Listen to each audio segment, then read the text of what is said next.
तो कोई भी मंडी का मामला होता है ना तो हम सदर साहब के पास जाते हैं, वो अंकल लियाकत के पास जाते हैं। ये कहते हैं कि हमारा इससे कोई ताल्लुक नहीं है। अगर इनका ताल्लुक नहीं है तो हमें बता दें, आज अजलास है कि आपका कोई ताल्लुक नहीं, तो हम दोबारा से नया इलेक्शन करवा के अपनी मर्जी का कोई भी है हम अपना प्रेजिडेंट चुन लेते हैं। ਤੁਸੀਂ नहीं जवाब देना राणा साहब, इधर ਸਾਨੂੰ जवाब लैके दिओ।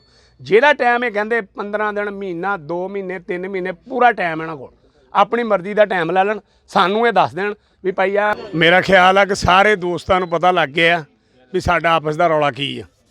फस्ट ऑफ ऑल ये कि साढ़े 4-4 ਲੱਖ च दुकानों का कहा गया सी, साढ़े कोलों काफ़ी पैसे ले जा रहे हैं। ठीक है, एक गल ये साढ़े आ गई नोटिस दे विच। दूसरे नंबर ते तुहाडे फंड का मामला था भी तुसीं फंड दिता 4 साल।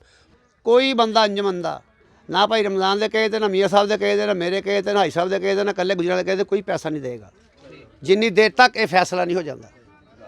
जो सारा आडिट हो जाए, जो सारी गलबात हो जाए, अज तो बाद कोई बंदा पैसा नहीं देगा। जो सारा आडिट हो जाएगा, आप बारों बार जाके पैसे दे के अपना काम कराने, फिर सानू तुसीं की बनाया हुआ? रोजे रख लो, अच्छी नीयत नाल रोजे तो बाद ਜਿਹਦਾ ਦਾ ਲੱਗ ਗਿਆ ਉਹ ਠੀਕ ਹੋ ਗਿਆ, ਜਿਹਦਾ ਦਾ ਨਹੀਂ ਲੱਗਾ ਉਹਨੂੰ ਉਹ ਹੁਣ ਦੁਬਾਰਾ ਫਿਰ ਇੱਥੇ ਆ ਗਿਆ ਇਹਨਾਂ ਕੋਲ। कई पली ਅਸੀਂ ਇੱਕ ਗੱਡੀ ਆਉਂਦੀ ਆਲੂਆਂ ਦੀ, ਅਸੀਂ ਲੈ ਕੇ ਆਉਂਦੇ ਹਾਂ 240 ਹੁੰਦੀ ਉਹਦੇ ਤੇ, ਉਹ ਇੱਥੇ ਵਿਕਦੀ 8 ਦਿਨਾਂ 'ਚ। ਜਦੋਂ ਪਹਿਲੇ ਦਿਨ ਗੱਡੀ ਆਉਂਦੀ ਹੈ ਨਾ ਮਾਰਕੀਟ ਫੀਸ ਵਾਲੇ ਉਦੋਂ ਹੀ ਫੀਸ ਲੈ ਜਾਂਦੇ।